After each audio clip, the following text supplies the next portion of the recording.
All right. Welcome to the BiteandBooze.com radio show, proudly presented by Calandro Supermarket. We are live in Baton Rouge, Louisiana, coming to you on the new Talk 107.3 FM. This is Jay Ducote, author of BiteandBooze.com, and your host for the BiteandBooze.com radio show, presented by Calandro Supermarket. Really excited to have Calandro's on board as the title sponsor for the show. Calandro's has 2 locations in Baton Rouge. Awesome food selections and craft beer and wine selections and prepared food, Louisiana products, all sorts of great stuff. We're going to talk about a lot of their craft beer selections today because this week on the BiteandBooze.com radio show, we are celebrating American Craft Beer Week, which is coming up next week on the 16th. So with me in studio today, I'm very pleased to be joined by William McGee and Charles Caldwell, the owners of the Tin Roof Brewing Company right here in Baton Rouge. Guys, welcome to the show. Thanks for having us, Jay. Yeah, thanks, Jay. Glad to be here. My pleasure. Thank you for coming in. So let's just go ahead and jump right into it. Tin Roof Brewing Company, you opened up right here in Baton Rouge to bring some craft beer to the capital city of Louisiana. What's the journey been like so far?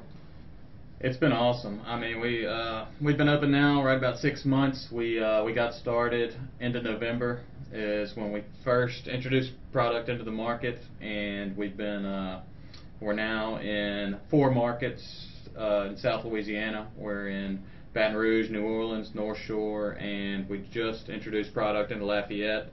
So it's been an amazing journey so far. We've had a great response. The people in Baton Rouge have just been extremely supportive. It's been awesome. That's fantastic, and I've had the pleasure of kind of following y'all's journey from the beginning, and everything's been really cool. It's been really neat how you've been able to roll out into the Baton Rouge market. You're on tap all over the place. Mockler Beverage has been a great supporter of you guys, getting you out there. Absolutely. How's that relationship worked so far? I mean, Mockler's been great. They've given us so much support. Couldn't ask for a better distributor. They've just been right there with us the whole way, helped us in so many ways. It's been fantastic.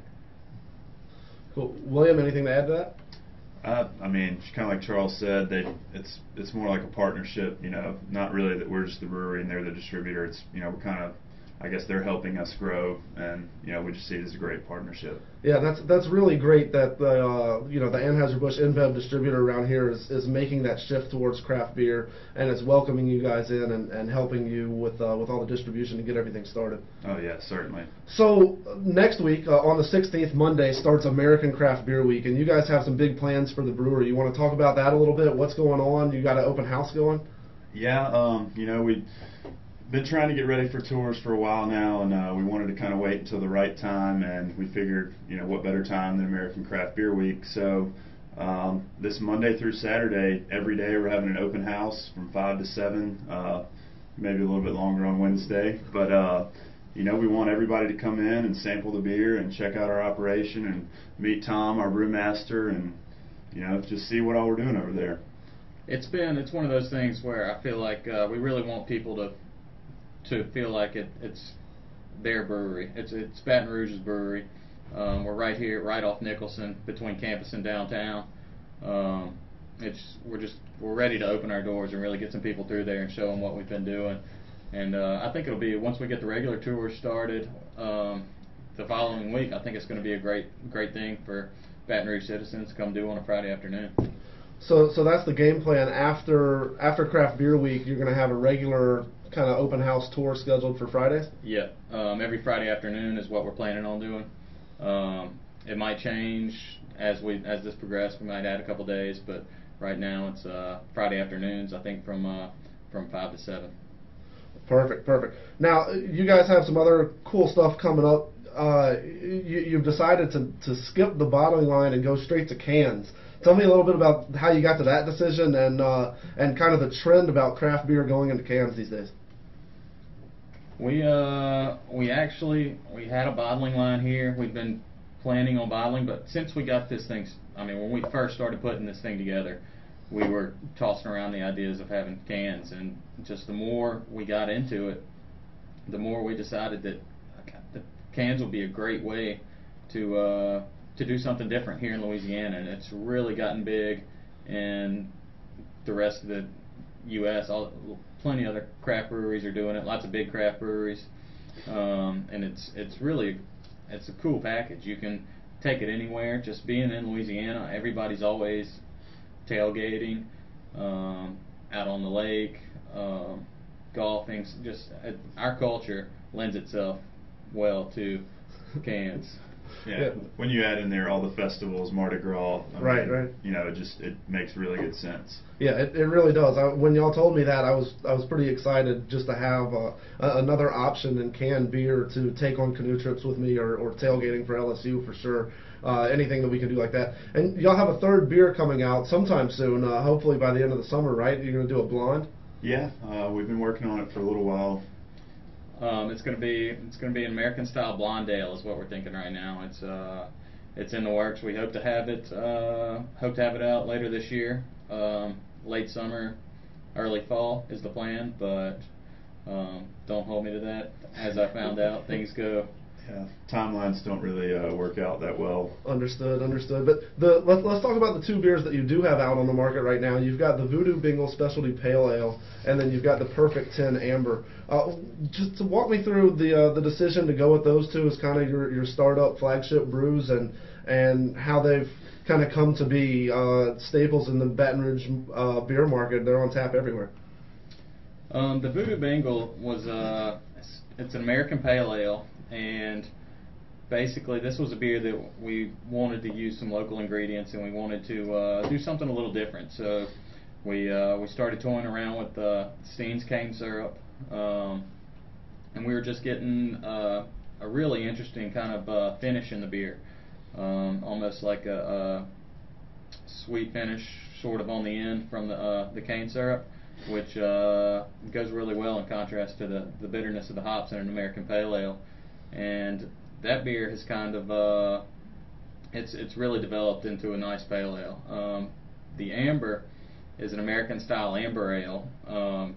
It's kind of a darker amber than what most people are used to in this area, but it's got great malt characteristic. It's lots of roasted malt flavors, biscuity, and it's also got a good hop aroma, which is something that we wanted to keep in the amber. But we've had a great response for the amber. One thing I feel like people, even though we brew an ale, Abita brews a lager, it's people are familiar with the term amber, so that's half the battle in the craft beer market. Yeah, that absolutely makes sense. Folks, if you're just tuning in, you're listening to the BytonBooze.com radio show presented by Calandro Supermarket. I've got William and Charles from the Tin Roof Brewing Company in the studio with me right now. We're talking about craft beer and particularly previewing American Craft Beer Week, which starts on Monday and rolls through next Sunday.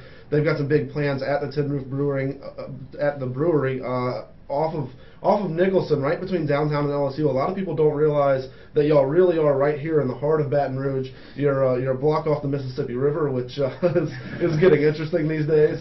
But right between downtown and LSU, so you really are a Baton Rouge brewery. And this week, hopefully, some people are going to find out really where you are and what you got going on inside there. Yeah, this week it's really. I mean, when we first started tossing around the idea with Matt McKiernan, the craft beer manager for Southern Eagle, we were talking about Craft Beer Week, what everybody's doing, and it just fell into place that we were ready to do tours. And so we started tossing around some ideas. We've got food trucks lined up for every day, the Roundup, which is going to be Wednesday, and we've got live music a couple days. We're going to set up on the loading dock. It's going to be a fun time. Yeah, that Wednesday food truck roundup brings in a whole lot of people. They've been successful going all over the place.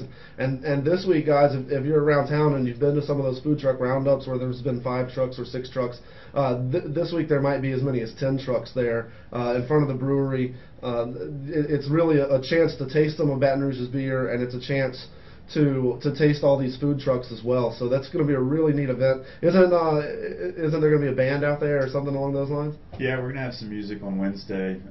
Blake Brove, who's actually with Mockler, but has been playing a lot around town. He'll be joining us Wednesday night to keep you entertained while trying out the food trucks and trying out our beer. We're working on getting another band. Mark Carter. Mark Carter. Will Carter.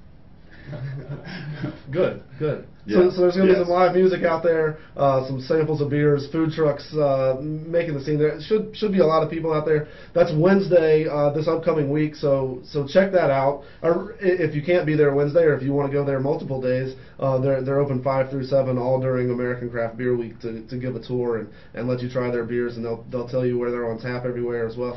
If you have any questions for these guys, they are going to be with me for the show today. Feel free to tweet them in. You can tweet me at Bite and Booze. You can post something on my Facebook wall, and I'll get that. So, if you have any questions about where to find them or anything along those lines about their brewery, keep those coming in, and we'll get to them as we can.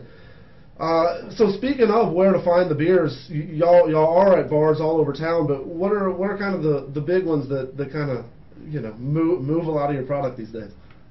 Well, I'd say obviously the Bulldog. They've been great supporter. That was the very first account that put us on tap. The Bulldog, both the Chimes, Sammy's. We found that the Pale Ale goes extremely well with the crawfish. So Sammy's is a great place to try the Voodoo Bengal. Mellow Mushroom, both TJ Ribs, both Happy's locations has the amber on tap. The walk-ons, you can get the Pale Ale over there, and then King Bar and Bistro over in Hotel Indigo. They have both beers on tap over there as well. Very nice, very nice. So that's some places around town to find your beers. Anything else going on during Craft Beer Week that you think is pretty cool? What are y'all's plans? You going to get to try some different craft beers? I know y'all are owners of a local brewery, but do you get a chance to drink some other craft beer and kind of sample a good bit? I'm kind of hoping some of the guys from the Red Stick Brewmasters will bring some of their homebrew of the week, and maybe we'll put it on tap at the brewery and see about sampling a little bit of it too. So that sounds like a fantastic idea. Speaking of homebrew, I've been talking to you guys about trying to line up a little homebrew contest. Not until August, but it's time to get the homebrewers kind of aware of that now. So hopefully the ball will get rolling with that here in the next couple of weeks after things settle down after American Craft Beer Week. And if you're a homebrewer out there, you're interested in putting a homebrew in a competition that's hosted by the local microbrewery, be in touch because we've got that in the works.